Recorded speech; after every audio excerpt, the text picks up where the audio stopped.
Bonjour à tous, alors aujourd'hui on se retrouve pour une petite vidéo d'introduction qui va concerner le langage ladder, où je vais vous présenter globalement le sommaire de ce qu'on va faire sur les prochaines vidéos.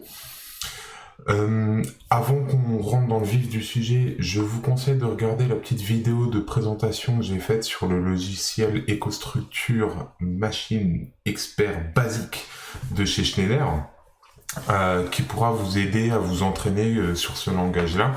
C'est un petit logiciel très sympa et qui est gratuit. Donc voilà, je vous conseille de regarder cette vidéo de présentation. Donc concernant le sommaire, aujourd'hui je vais vous parler un petit peu de l'utilité du langage et un peu de son histoire, pour situer les choses finalement.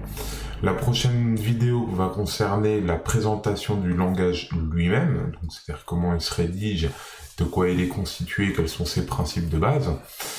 Et enfin, sur la dernière vidéo, je vais vous montrer comment réaliser quelques fonctions de base qui sont très utiles en automatisme.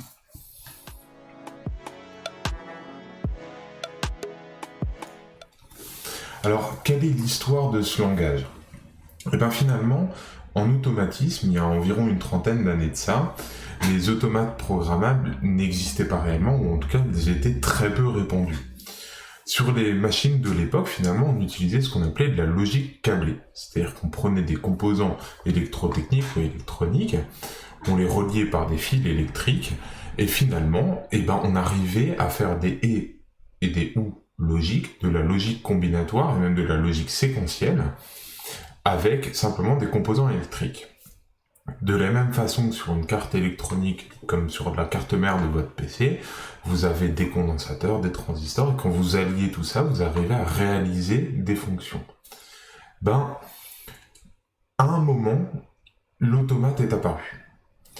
Et l'avantage énorme de l'automate, c'est qu'il permet de réaliser la programmation de la machine qu'avant on faisait avec des câbles, à l'aide d'un unique composant, qui va permettre de s'adapter à un très grand nombre de machines. Ce qu'il faut bien sentir, c'est que l'automate est très polyvalent et s'adapte à plein de machines, alors que la logique câblée n'était adaptée finalement qu'à une seule et unique machine, celle justement qui était câblée. D'où l'intérêt de l'automate. Sa polyvalence a séduit finalement l'industrie, puisque un composant permettait de faire plein de choses à la fois. Le problème étant que les électriciens qui travaillaient en maintenance sur les machines, ou les nouvelles machines qui sont apparues dans l'industrie, étaient dures à maintenir en état, tout simplement parce qu'elles étaient équipées d'un automate, et non d'une logique câblée, et que les personnes qui étaient en charge de la maintenance, finalement, ne connaissaient pas bien les automates, et encore moins leur langage de programmation. Il a donc fallu développer un outil permettant de programmer les automates et accessible aux électriciens qui étaient en charge de la maintenance de ces machines. Et c'est comme ça qu'est né le langage ladder. On reparlera une autre fois du langage Graph7. Le langage Graph7 est lui aussi inspiré de ça, de ce fait historique. Donc le ladder a existé et existe tel qu'il est en l'état, de sorte à ce qu'il soit adapté au mode de réflexion des électriciens et des électroniciens. Voilà l'origine du ladder. Et c'est essentiel de comprendre ça, c'est-à-dire que finalement ce langage-là marche un peu comme des composants électroniques. Si vous comprenez ça, ce sera beaucoup plus facile d'aborder ce langage-là, parce qu'il a été fait pour ça, justement. Alors voilà, je vous laisse sur ce petit point-là, et essayez d'y penser un petit peu quand même.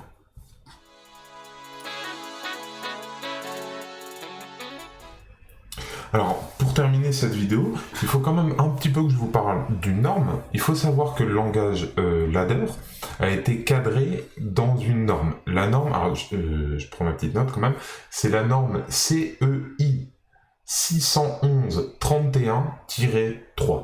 Voilà, c'est précis, comme toutes les normes. Et en fait, cette norme, elle a été rédigée pour cadrer les langages de programmation, le ladder y compris, qui vont être utilisés pour la programmation des automates industriels. Et il faut savoir que tout langage de programmation doit répondre à cette norme. Cette norme, elle existe pour une raison toute simple, ça permet juste à tous les constructeurs d'automates de se mettre d'accord ensemble pour qu'il y ait un lien entre le logiciel qui permet de programmer, c'est-à-dire le software, et l'automate lui-même et sa conception et ses composants à l'intérieur, c'est-à-dire le hardware. C'est cette norme qui permet de mettre tout le monde d'accord sur comment doit marcher le software par rapport au hardware. Si vous ne respectez pas la norme, votre automate, finalement, n'est pas un automate industriel.